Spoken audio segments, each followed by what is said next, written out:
Darbas pavadinimu Jis džiovina savo kailį saulėje yra apie meškėną, kuris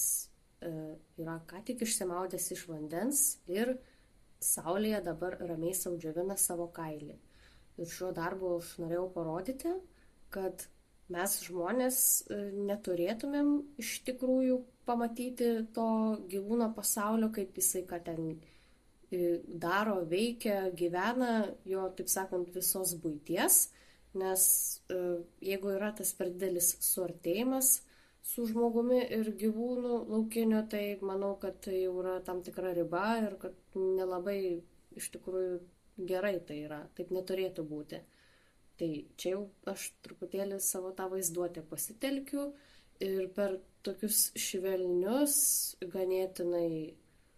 siužetus, kaip kad paprastas kailio džiovinimas saulėje, būtent kaip ir parodau, kad ir pats gyvūnas, kaip laukinis gyvūnas, jisai irgi turi savo dieną, kurioje kažką išgyvena, jaučia, daro, panašiai kaip ir mes žmonės.